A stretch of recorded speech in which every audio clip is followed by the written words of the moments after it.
मारी हूँ बालहि एक ही बाण, ब्रह्म रुद्र शरणागत गए न उबरे हैं प्राण।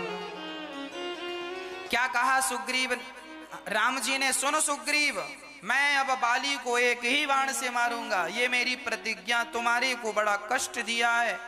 और कहा महाराज केवल भगाया नहीं घर से, मेरी पत्नी पर कब्जा कर लिया, मेरी पत्नी को वो अपनी बनाए बैठा है।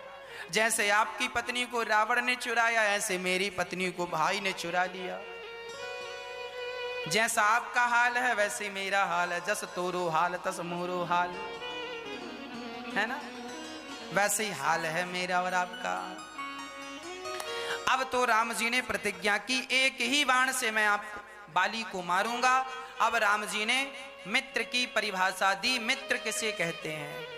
आप कभी भी अपनी मित्रता को कलंकित ना करें, कभी भी अपने मित्र को, कभी भी अपनों को, उनके विश्वास को ना तोड़ें। आज हम देखा करते हैं कि बहुत सारे लोग अपने दोस्तों को धोखा दे देते हैं, मित्रों को धोखा दे देते हैं। जो व्यक्ति अपने मित्रों को धोखा देते हैं, जो अपनों के विश्वास को तोड़ते हैं, ऐसे व्यक्ति घोर नरक में जाते हैं। इसीलिए कभी अपनों के, एक तो विश्वास, या फिर मित्र ही मत बनाओ, या तो विश्वास ही मत दिलाओ, और दिलाए हो तो फिर उस विश्वास को निभाओ। किसी को मित्र कहो मत, और कहो तो उस मित्रता को निभाओ। इसीलिए जो न मित्र दुख हो ही दुखारी तिनहि बिलोकत, जो अपने मित्र के दुख में दुखी नहीं होता, जो अपने मित्र के सुख में सुखी नहीं होता, ऐसों को देखने से भी पाप लगता है, रामचरितमानस में लिखा है।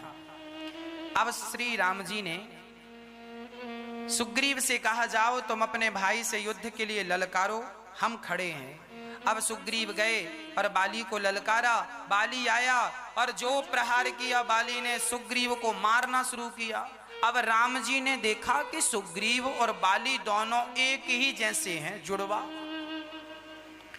अब राम जी को लगा, हे भगवान, कौन सुग्रीव है कौन बाली है, और कहीं मैंने बाण मार दिया और सुग्रीव को लगा तो मित्र की हत्या हो जाएगी। अच्छा, राम जी ने नहीं बाण मारा। अब सुग्रीव भागा भागा आया, राम जी मैंने कहा था कि आप नहीं मार सकते। अच्छा, सुग्रीव ने भगवान राम की बड़ी परीक्षा ली है, ताल के वृक्षों में छेद कराया है, हड्डियों के द्वारा परीक्षा ली है, पर राम जी समय पास हुए हैं। सुग्रीव ने कहा, प्रभु आपने मारा क्यों नहीं, मेरी तो देखिए यहाँ पिटाई हो गई, यहाँ पिटाई हो गई। तब राम जी ने कह दिया, राम जी कह रहे हैं, एक रूप तुम भ्राता दो, ते ही भ्रम ते नहीं मारे सो। एक रूप तुम भ्राता दो, ते ही भ्रम ते नहीं मारे सो। कर परसा सुग्रीव शरीरा, तनु भाकुल से गई सब पीरा। अब राम जी ने कहा, तुम दोनों एक से दिख रहे हो। अच्छा ये बताओ, किसी माँ के दो बच्चे एक से हों, जुड़वा, तो जमाना भले ना पहचाने कि कौन राम है कौन लखन है, पर माँ तो पहचानती है ना, हाँ या ना। एक प्रश्न यहां पर खड़ा हो गया, क्या भगवान जो सर्व स्थान पर सर्वव्यापी हैं, क्या उन भगवान को भी कभी भ्रम हो सकता है? फिर यहां क्यों लिखा है कि ते ही भ्रम ते नहीं मारे सो? क्या राम जी को कभी, राम तो परब्रह्म है, क्या वो सुग्रीव और बाली में अंतर नहीं जानते थे? जानते थे, पर राम जी को भी भ्रम हो गया। राम जी ने जब सुग्रीव और बाली को लड़ते देखा ना, तब राम जी को अपने भाई भरत की याद आ गई और राम जी बोले राम राम, एक भाई ये है दोनों और एक भाई वो मेरा था जो सिर पे खड़ाऊ लेके जा रहा, ये भ्रम हो गया। राम जी को लगा ये त्रेता चल रहा कि कलयुग आ गया। राम जी को लगा कि ये त्रेता युग चल रहा है कि कलयुग आ गया, भाई भाई लड़ रहे हैं। इसीलिए राम जी को भ्रम हो गया कि कहीं कलयुग तो नहीं आ गया, क्योंकि कलयुग में ऐसे लड़ेंगे भाई भाई, और ये तो त्रेता में ही लड़ रहे हैं। राम जी को भैया भरत की याद आ गई, एक भाई वो था भरत जी और एक ये है, देख लो। तो राम जी ने कहा कि थोड़ा इन्हें अवसर दो। राम जी को बड़ा भ्रम हो गया, अपने भाई की याद आ गई।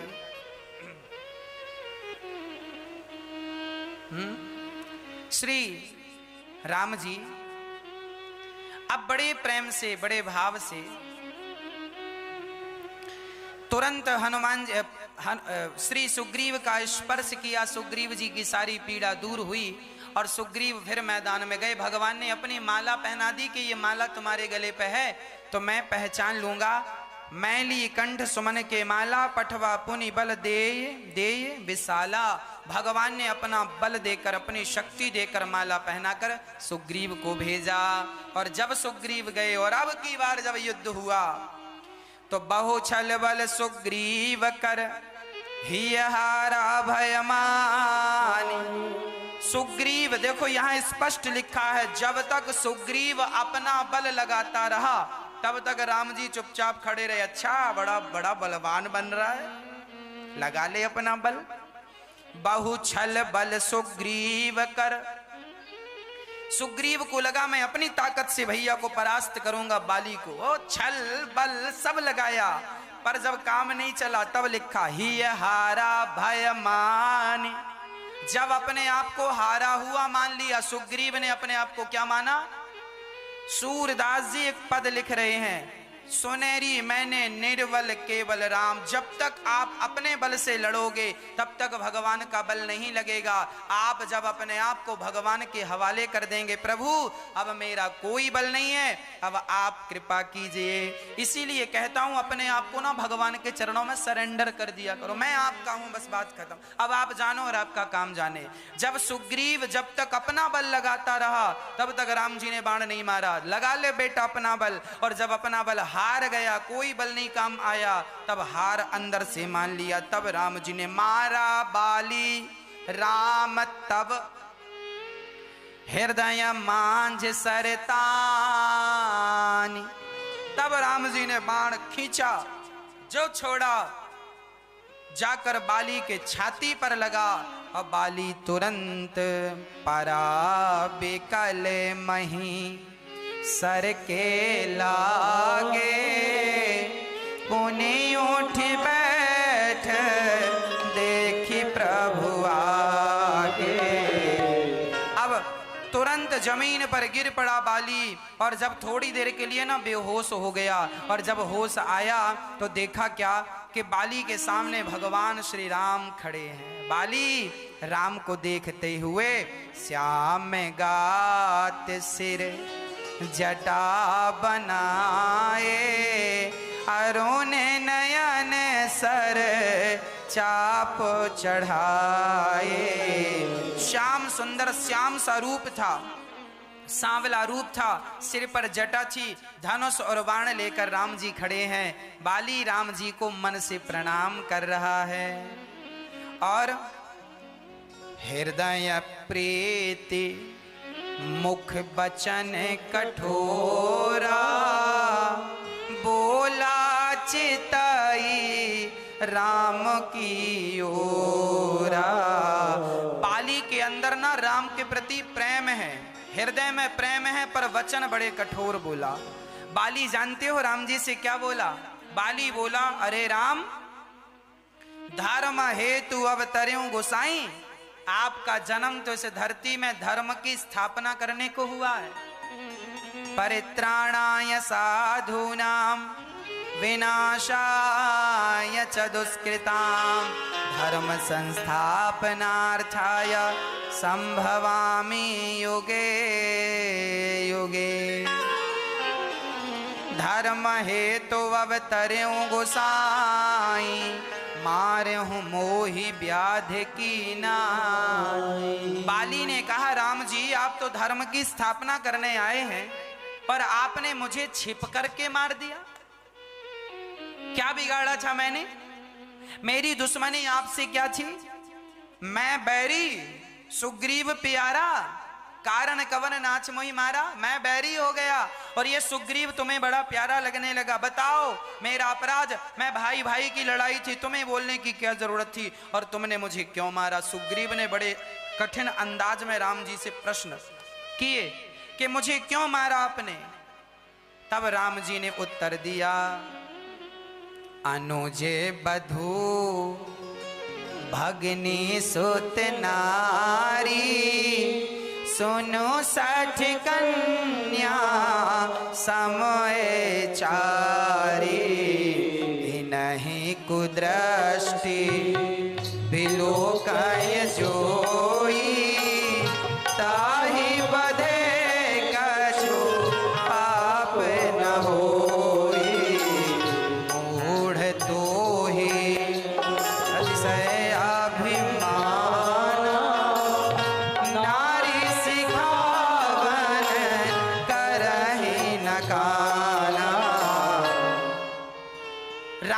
कहा, अनुज बधू भगनी सुत नारी।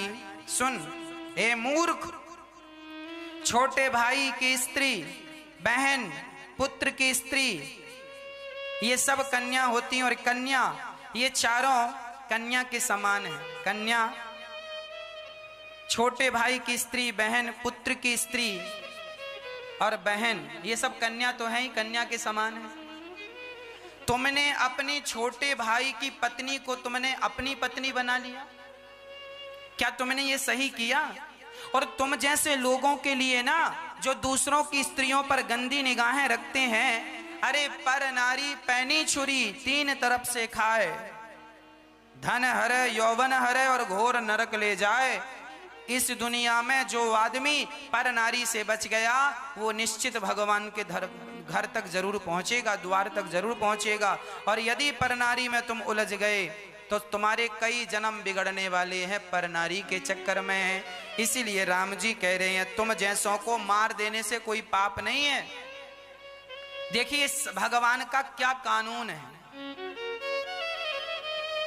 भगवान का कानून ऐसा है कि जो पुरुष किसी पराई स्त्री के संग दुराचार करे, उस स्त्री के साथ गलत करे, उस स्त्री को जबरदस्ती पकड़ के अपनी पत्नी बनाकर रखे, ऐसे आदमी को मार देना ही धर्म है। अधर्मी को, ऐसे अधर्मी को मार देना ही धर्म है। और आज हमारे भारत में बलात्कार जैसे अपराधियों को सजा मिलने में 5-5, 10-10 साल लग जाते हैं, है ना? जबकि राम जी कह रहे हैं कि सुन, इन्हीं को दृष्टि विलोकय जोई, ताहि बधे कछु पाप ना होई। तुम जैसे पापियों को मार देने में कोई पाप नहीं लगता। मैंने मारा इसीलिए मारा क्योंकि तुमने इसकी स्त्री के संग, सुग्रीव की पत्नी के संग गलत किया। और सुन, मूढ़ तो ही अतिशय अभिमाना, तेरी पत्नी ने तुझे समझाया था कि अब वो सुग्रीव के पास राम का बल है, पर तूने नहीं माना। और अब राम जी ने जब उत्तर दिया ना, तो बाली बिल्कुल चुप हो गया। बाली ने कहा, सुनहु राम स्वामी सन, चलन चातुरी मोर, प्रभु अजहूं मैं पापी, अंत काल गति तो। बाली को अंत में कहना पड़ा कि प्रभु मेरी चतुराई नहीं चली। अच्छा, बाली ना अपनी शब्द शैली से राम को उलझाना चाहता था, शब्दों के जाल में उलझाना, पर राम जी तो भगवान है, सुलझ गए। अब बाली कहता है मेरी चतुराई आपके सामने नहीं चल पाई, ये लिखा है। तब राम जी ने कहा, अच्छा बाली तेरे को, अच्छा बाली को राम जी ने क्यों मारा, इसका एक और भी बड़ा कारण था। बाली ने रावण को 6 महीने तक अपनी कांख में दबाया था, और रावण इतना चतुर था कि वो जिससे हार जाता था उसे अपना मित्र बना लेता था। तो रावण ने भी बाली से मित्रता कर ली। रावण की मित्रता थी बाली से। अंगद जी पढ़ने के लिए कहां गए थे? लंका। अंगद जी लंका की यूनिवर्सिटी में पढ़ने गए थे। अंगद की शिक्षा लंका में हुई है। ये बड़ा दुष्ट रावण ऐसा था कि जो जहां से देखता कि ये बलवान है वहां दोस्ती कर लेता था। तो राम जी ने कहा कि रावण इतने सारे ऋषि मुनियों को मारता रहा और तुमने उसी से दोस्ती कर ली। तुम्हारे पास बल था तो उसके अत्याचार को रोकना चाहिए था, पर तुमने रोका नहीं, उससे दोस्ती करके बैठ गए। तुम जैसे अपराधी, जो पापी का सहायक है वो भी पापी है, इसीलिए तुमको मार दिया हमने। अब राम जी ने बड़ी प्यार से बाली से कहा, यदि तुम कहो तो मैं तुम्हारा शरीर सुनहु राम अति कोमल वाणी, बाली शीस परस्यों निज पानी, अचल करऊं तनु राखूं प्राणा। राम जी कहते हैं तुम कहो तो मैं तुम्हें अमर बना दूं। राम जी है ना, मार भी सकते हैं और जीवन दान भी दे सकते हैं। बताओ, तुम कहो तो मैं तुम्हें अमर बना दूं। तब सुबाली ने कहा, प्रभु अब अमर होकर क्या करूंगा? जन्म जन्म मुनि जतन कराही, अंतराम कही आवत नाही, जासु नाम बल शंकर कासी, देत सबहि सम गति अविनाशी। बाली ने कहा कि आपका नाम जब कोई जपे, जन्म जन्म तक जपे, तब आप ऐसे सामने आकर खड़े होते हैं, और आज मेरे सामने खड़े हैं तो अब मैं जीवन पाकर क्या करूंगा? जन्म जन्म मुनि जतन कराही, अंतराम कही आवत नाही। जो भगवान का नाम जपते हैं तो वो कभी लौटकर दुनिया में वापस, अंतराम कही, अंत में राम जी कहते हैं जो मेरा नाम जपते हैं वो आवत नहीं, अर्थात इस धरती पे फिर से नहीं आते। और इसका अर्थ यह भी है कि जो भगवान का नाम जपते हैं उनको भी राम का ऐसा दर्शन नहीं होता। बाली कहता है जैसा मुझे आपका दर्शन।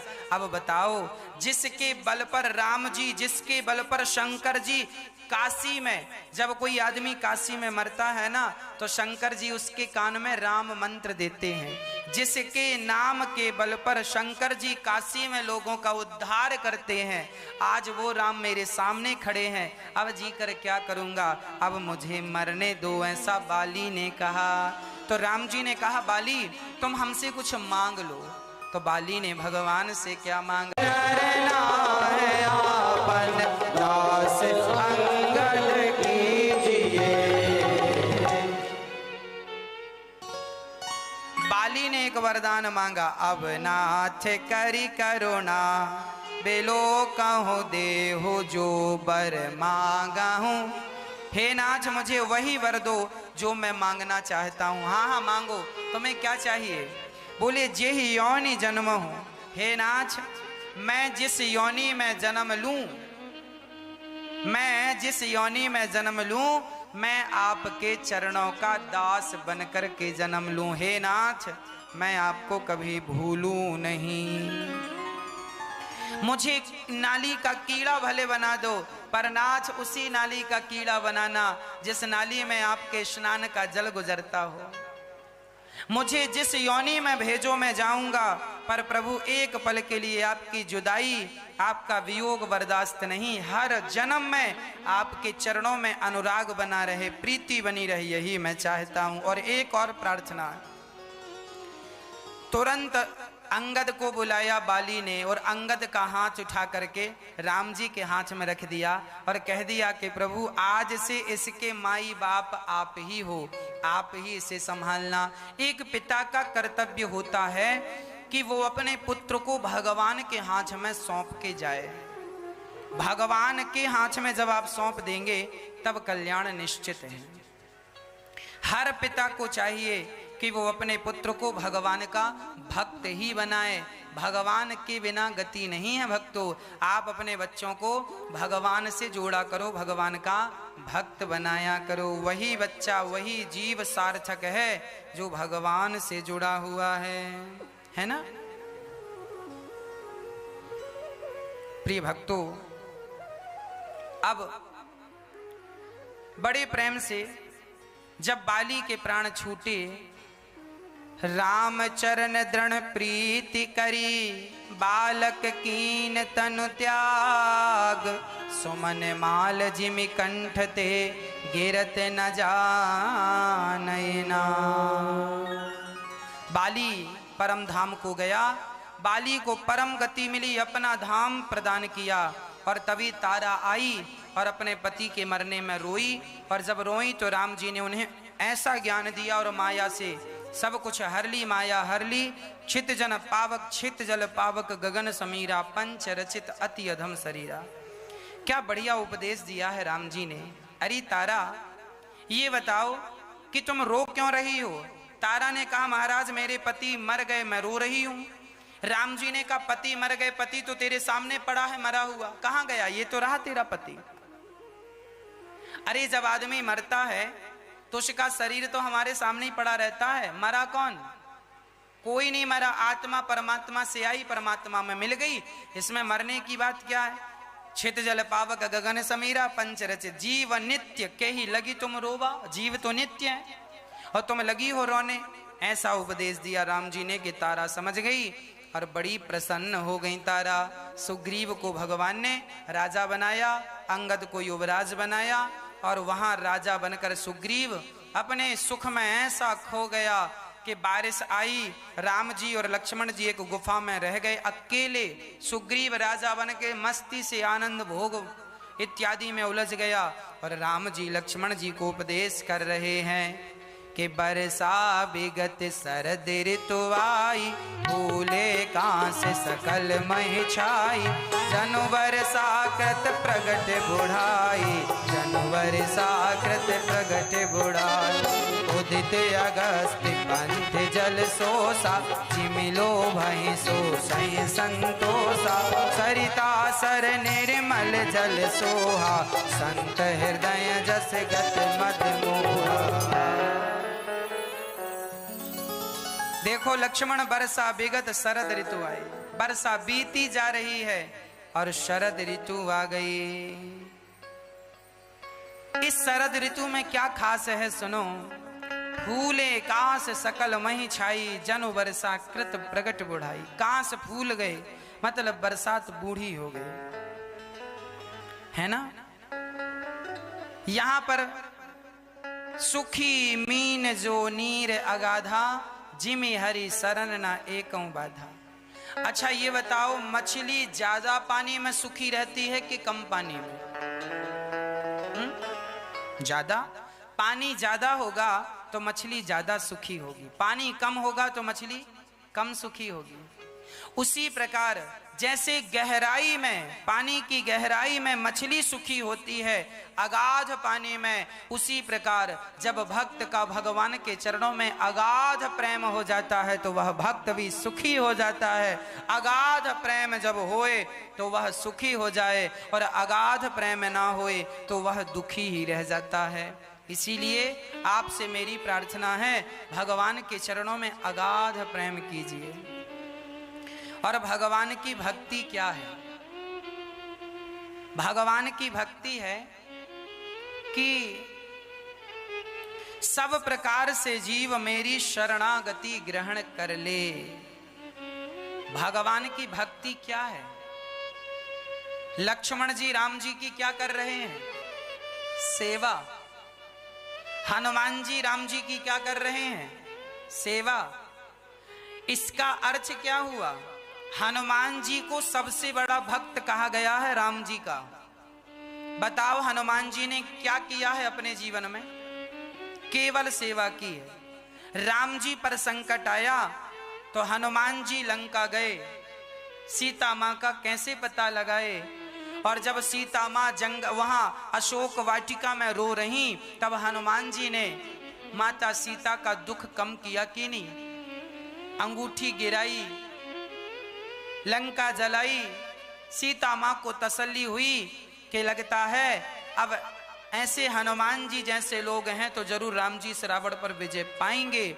और सीता माता का दुख जरा कम हुआ हनुमान जी को देखकर। और जब माँ का दुख कम किया हनुमान जी ने, तो माता सीता ने कौन सा आशीर्वाद दिया? अजर अमर गुर निधि सुत होहूं, करहूं बहुत रघुनायक छाऊं। इसका अर्थ यह है कि जब हम माँ का कष्ट दूर करते हैं तो माँ हमें अमरता का वरदान देती है। हनुमान जी ने माँ का कष्ट दूर किया तो हनुमान जी राम के सबसे प्रिय भक्त हो गए कि नहीं? सेवा करके ही तो हुए। इसीलिए हम भी आपसे कहते हैं, आप भी अपनी माँ की सेवा करके, आप भी अपनी माँ के श्रवण पुत्र बन करके आप भी सबसे अच्छे पुत्र हो जाइए, सबसे अच्छे भक्त बन जाइए। भगवान तब प्रसन्न होते हैं जब आप अपनी माँ को अपनी सेवा से संतुष्ट करते हैं। जब आप अपनी माँ को प्रसन्न रखते हैं तो माँ की प्रसन्नता देखकर भगवान भी प्रसन्न हो जाते हैं। इसीलिए मेरी प्रार्थना है कि सदा अपनी अपनी माँ की आप सभी जनों को सेवा बड़ी श्रद्धा से करनी चाहिए। कि बच्चे भी श्रवण यहाँ गौरी गोपाल वृद्धाश्रम। और आपको ये मैं बताते हुए बड़ा प्रसन्न हूँ कि भागवत के माध्यम से, राम कथा के माध्यम से दास अनिरुद्ध ने जो माँ के बारे में आप लोगों को समझाया, उससे हजारों बच्चों ने अपनी माँ की सेवा करनी शुरू कर दी। जो बच्चे कभी अपनी माँ का सम्मान नहीं करते थे, वो बच्चे अपनी माँ की सेवा करने लग गए हैं। पाँव नहीं दबाते थे सो माँ के पाँव दबाने लग गए हैं। माँ का हालचाल नहीं पूछते थे सो माँ का हालचाल पूछने लग गए हैं। देखिए कथा से कितना प्रभाव होता है। इसीलिए कहा करता हूँ कथाओं से जुड़े रहें, कथाओं से जुड़े रहना। रावण जब तक विभीषण से जुड़ा रहा तब तक रावण का बाल भी बांका नहीं हुआ। और रावण ने जब विभीषण को घर से निकाला तो सर्वनाश हो गया। उसी तरह जब तक आप भगवान की कथाओं से जुड़ी रहेंगे, अपनी माँ और अपने पिता से जुड़ी रहेंगे, तब तक ही आपका कल्याण है। और माँ बाप से आपने अपने आप को तोड़ा, सत्संग से अपने आप को पीछे किया, मुसीबत आकर खड़ी हो जाती है। इसीलिए सदा माँ बाप की सेवा, आशीर्वाद और सत्संग तो नित्य, ज्यादा ना सही थोड़ा ही सही।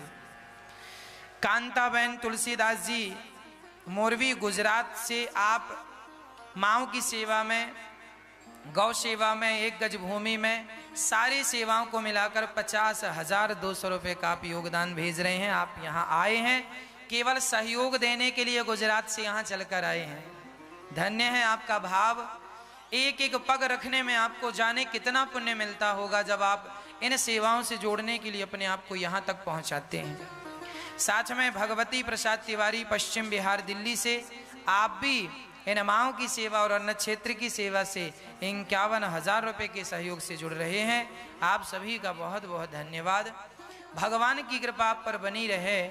और प्रिय भक्तों, ये आपकी माएँ हैं, ये सोच करके आप इनकी सेवा में लगिएगा। श्री रामचरितमानस में गोस्वामी जी महाराज लिख रहे हैं कि सुग्रीव ने सब कुछ जब पाया तो राम जी को भुला दिया। सुग्रीवाहु सुधी मोरी बिसारी, पावा राज कोस, पावा राज कोस पुर नारी। जब सुग्रीव के पास राज्य आया, पुर अर्थात नगरी आई और पत्नी आई और धन धान्य आया, तो सुग्रीव राम की सुधि तक नहीं लेता कि राम जी कहाँ हैं। पहले तो कह रहा था मैं आपकी बड़ी मदद करूंगा, पर को फल कौन ऐसा है जिसने धन पाकर जिसे अहंकार ना आया हो। कौन ऐसा है? सुग्रीव ने जब राज्य, पत्नी, परिवार पाया, भगवान को भुला दिया। हमारे जीवन में भी यही प्रॉब्लम है। जब हमारे पास ज्यादा धन आता है, ज्यादा वैभव आता है, तो हम लोग भी भगवान को भूलने लग जाते हैं, अपने आप को धर्म से तोड़ देते हैं, अलग कर देते हैं। जब राम जी को गुस्सा आया कि लक्ष्मण जाओ कह देना सुग्रीव से, जिस बाण से बाली को मारा है वो अभी बाण खत्म नहीं हुए और भी रखे हैं तरकस में। हनुमान सुग्रीव जब लक्ष्मण जी चले, आज लक्ष्मण जी को बड़ा अच्छा लगा कि चलो भैया को गुस्सा तो आया। ये सुग्रीव ऐसा है कि भगवान को ही भूल गया। जिसने इसे नारी दिलाई, जिसने इन्हें राजा बनाया, उन्हीं भगवान को भूल गया। आज संसार में लोग ये प्रश्न करते हैं, महाराज जी हम सबके साथ अच्छा करते हैं, हमारे साथ बुरा हो जाता है। राम जी ने सुग्रीव के साथ अच्छा किया, उसको राजा बनवा दिया, जंगल में मारा मारा फिरता था, पर सुग्रीव ने 4 महीने तक तो पूछा नहीं कि राम जी कहाँ हो, कैसे हो, कुछ खाया कि नहीं, कुछ पिया कि नहीं। 4 महीने गुजर गए, भूल गया। संसार के लोगों का ये नियम है, धन पाकर मति बिगड़ जाती है। जिनकी मति धन पाकर नहीं बिगड़ी, समझ लेना कि उन पर भगवान की विशेष कृपा है। आप धन पाकर भी धर्म से जुड़े हैं, मतलब आप पर भगवान की कृपा नहीं, विशेष कृपा है। लक्ष्मण जी गए, लक्ष्मण जी ने बड़ा क्रोध दिखाया, अरे सुग्रीव कहां हो तुम। सुग्रीव आया डरते डरते, महाराज क्षमा क्षमा। हनुमान जी ने समझाया, हर से चले सुग्रीव तब अंगदादि कपि साथ, रामानुज आगे करे आए जहां रघुनाथ। जब श्री सुग्रीव को समझाया, सुग्रीव चरणों में गिर पड़ा, राम जी के पास आया, लक्ष्मण जी लेकर आए, रामानुज आगे करी। देखिए रामानुजाचार्य जो परंपरा है, रामानुजाचार्य जी साक्षात लक्ष्मण जी के अवतार हैं। ये बात रामचरितमानस में किष्किंधा कांड के दोहा नंबर 20 में पुष्ट होती है, रामानुज आगे करी, है ना। रामानुजाचार्य भगवान साक्षात लक्ष्मण जी हैं। गोस्वामी तुलसीदास जी भी इस बात को कह रहे हैं।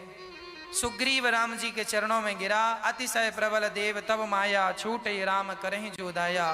प्रभु आपकी माया बड़ी प्रबल है और उसी को माया छोड़ती है जो आपकी शरण में। इस दुनिया में सब ही माया के चक्कर में उलझ गए हैं। भगवान की माया ने सबको ही तो नचाया है। कौन ऐसा है जो भगवान की माया से नहीं नाच रहा है? क्या आप और हम नहीं नाच रहे हैं? क्या हम और आप माया के वशीभूत नहीं हैं? हैं। माया के वशीभूत होकर आज हम और आप लोग नाच रहे हैं। इसीलिए उन्हीं पर माया का कोई प्रभाव नहीं है जो भगवान की शरण में है। इसीलिए प्रार्थना मेरी आपसे है कि अपने आप को भगवान की शरण में ले जाओ। शरणागति जरूरी है। अब क्या हुआ जानते हैं? राम जी बोले कोई बात नहीं, आ गए हो, अब करो जल्दी जल्दी काम। अब सुग्रीव ने 4 टुकड़ियां बनाई सेनाओं की। एक टुकड़ी को पूर्व दिशा में भेजा, जाओ सीता मां का पता लगाओ। एक को पश्चिम दिशा में, एक को उत्तर दिशा में, और अंगद जी को, हनुमान जी को, जामवंत जी को, ऐसे महादिग्गजों को दक्षिण दिशा की तरफ भेजा और कहा जल्दी सूचना लेकर आना। यदि सूचना लेकर आए तब तो तुम्हें यहाँ खूब खाने पीने को मिलेगा, और यदि नहीं संदेशा लाए तो फिर मृत्यु दंड निश्चित। अब तो जाने लगी सेनाएं। तब हनुमान जी को राम जी ने बुलाया, हनुमान यहाँ आओ। परसासी से सरोरूह पानी,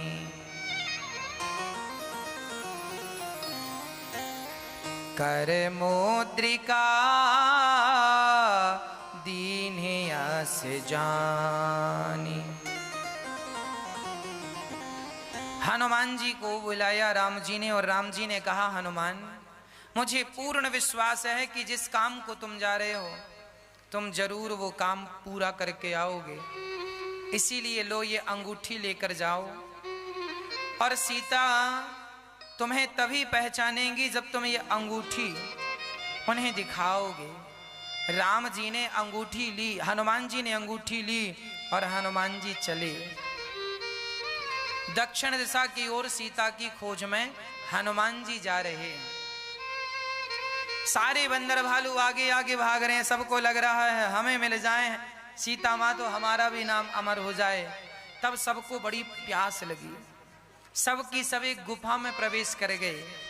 वहां एक स्वयं प्रभा नाम की स्त्री ने सबको जलपान कराया, पानी पिलाया और कहा कि सब आंख बंद करके बैठो, हम तुम सबको समुद्र के तट पर पहुंचाते हैं जहां से तुम्हारी मंजिल बिल्कुल निकट होगी। सबके सब समुद्र के तट पर बैठ गए। आंख खुली तो अपने आप को समुद्र के तट पर पाया। अब वहां पर कोई रास्ता नहीं, समुद्र में आगे पानी पानी। अब सारे लोग बड़े चिंतित, जामवंती जी को लगा आगे कैसे जाएं, कहां होगी सीता, कोई सूचना नहीं है। अंगद जी रोने लगे, यदि हम बिना सीता माँ को खोजे गए तो सुग्रीव तो हमें बैठे ही हैं मारने के लिए, मार डालेंगे। रोने लगे। जब रोने लगे बंदर भालू, तब वहां पर संपाति नाम का एक जटायु के भाई संपाति रहा करते थे। संपाति बड़े प्रसन्न हुए और संपाति ने कहा, क्यों, जब मरना ही है तो ऐसे क्यों मर रहे हो, आओ हमारे पास, हम तुम सबको खाएं और हमारी भूख भी मिट जाएगी, तुम मर भी जाओगे, तुम्हें पुण्य मिलेगा। अब सारे बंदर भालू डर गए, लो अभी तक तो शायद ना भी मरते, पर ये तो पक्षी खाए खाए के मार डाले। तब कुछ लोग कहने लगे, वाह देखो एक पक्षी ये है कि यह हमें खाने की बात कर रहा है, और एक पक्षी वो था जटायु जो राम जी की सेवा में, सिया की रक्षा में अपने प्राणों का बलिदान दे दिया। जब संपाति ने सुना, क्यों भाई आप लोग जटायु की चर्चा क्यों कर रहे हैं, तब बंदर भालुओं ने कहा, ये जटायु जी जो थे ना, राम जी की सेवा करते करते सिया के लिए प्राण त्याग दिए हैं। अब संपाति ने सुना कि हमारा भाई मर गया, हमारा भाई मर गया। बहुत रोए संपाति जी और पूरी कथा सुनाई। हम लोग एक बार सूर्य के पास जाना चाहते थे तो दोनों इसी चक्कर में बिछड़ गए और आज तक नहीं मिले। आज सूचना आई कि वो मर गए, तो जरा मैं अपने भाई का श्राद्ध, देखिए पक्षी जटायु के भाई संपाति कह रहे हैं कि जरा हमें समुद्र के किनारे ले जाओ, हम अपने भाई के नाम का तर्पण कर लें, जल दे दें। मतलब हमारे भारत का पक्षी भी तर्पण करता है, इन क्रियाओं को करता है।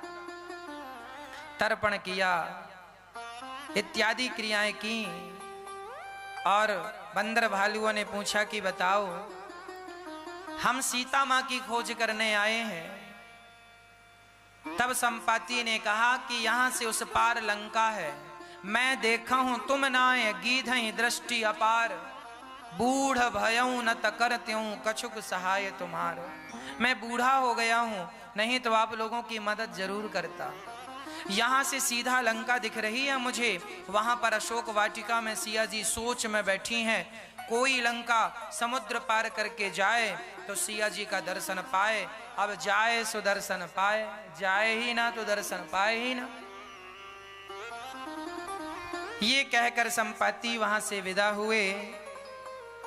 अब लंका पार कौन जाए, अंगद कहाँ ही जाऊं मैं पारा, जी संशय कछु फिरती बारा।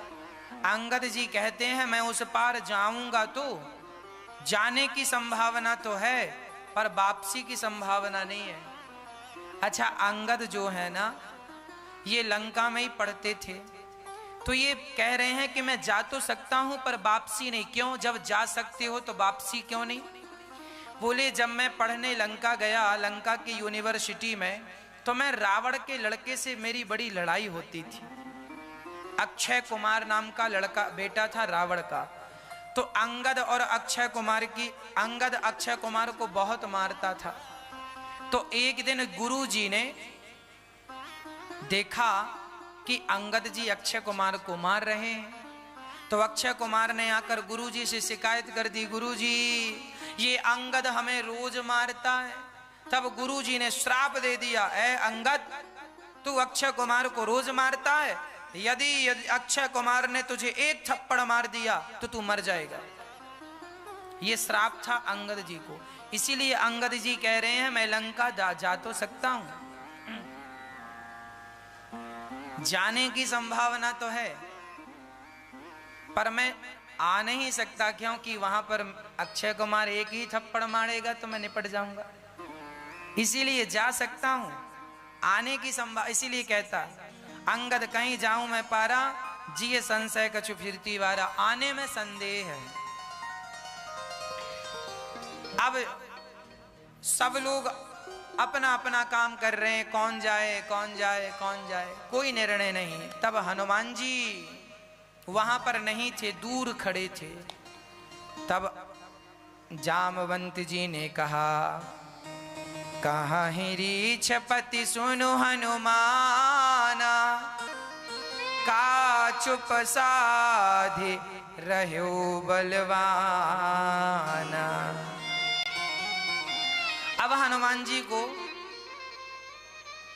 जोश दिला रहे हैं, है हनुमान जी पवन तनय बल पवन समाना, बुद्धि विवेक विज्ञान निधाना, कवन सुकाज कठिन जग माना, जो नहीं होय तात नाम काज लगी तब अवतारा, सुनतहि भयउ पर्वताकारा, कनक बरन तन तेज विराजा, मानहु अपर तीर निकर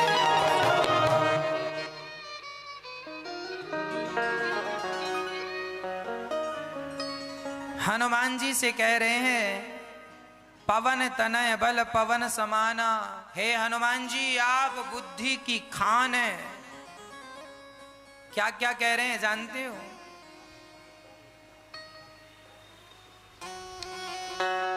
कह रहे हैं कि बाल समय रवि भक्ष लियो, तब तीनहु लोक भयो अंधियारो।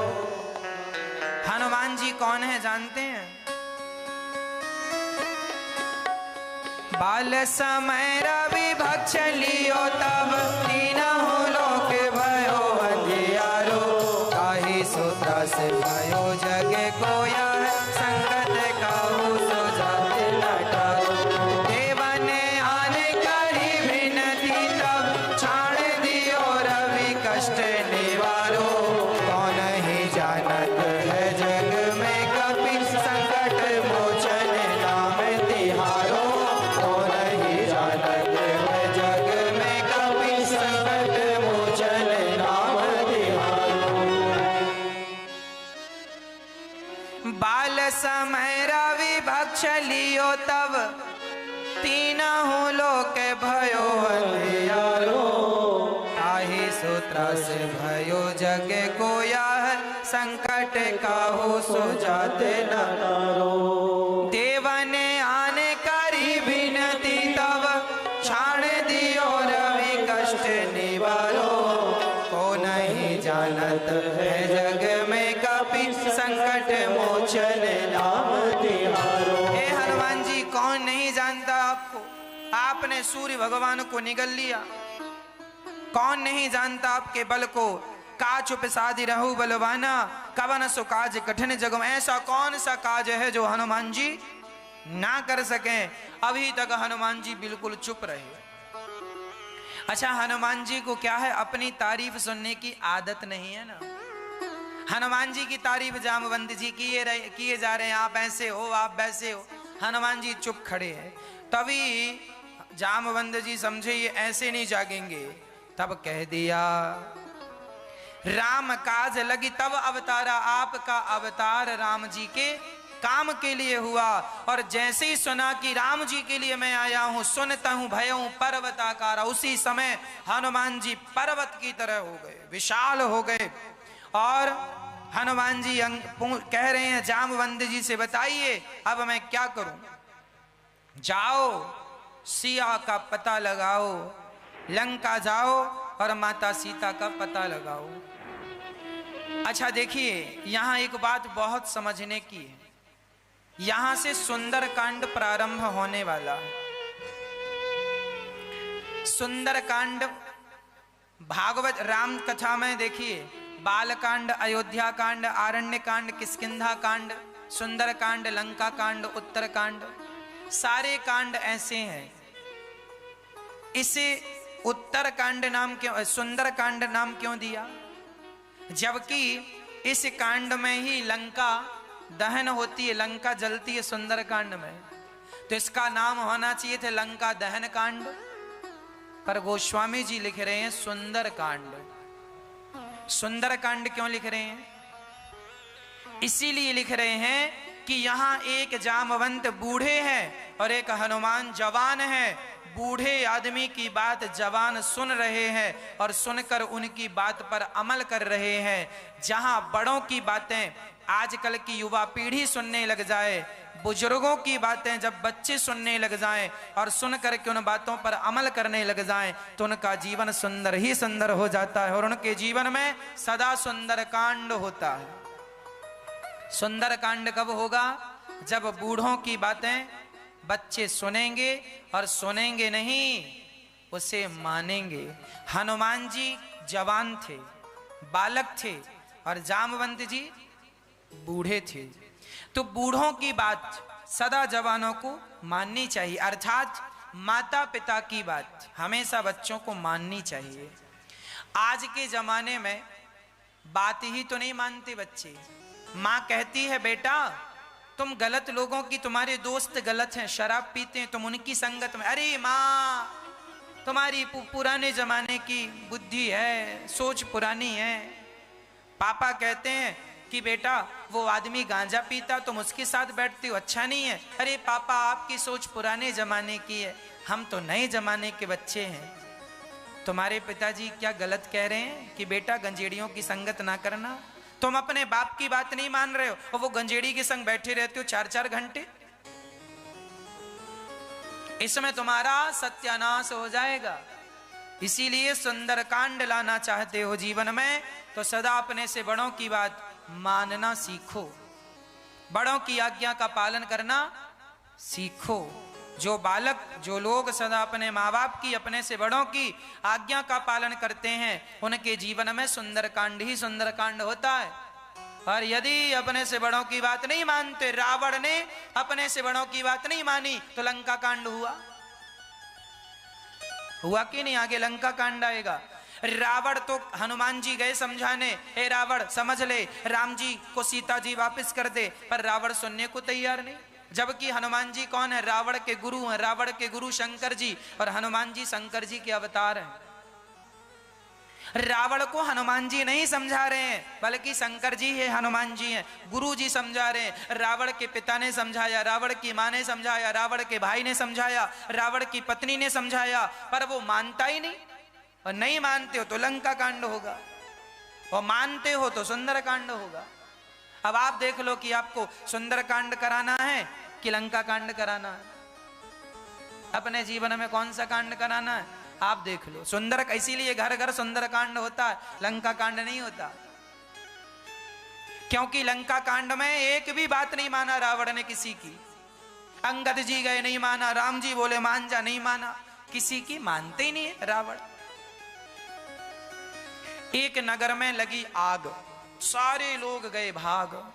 एक नगर में आग लगी, सारे लोग भाग गए, पर 2 लोग उस आग में जलने के लिए मजबूर हो गए। एक था अंधा और एक था लंगड़ा।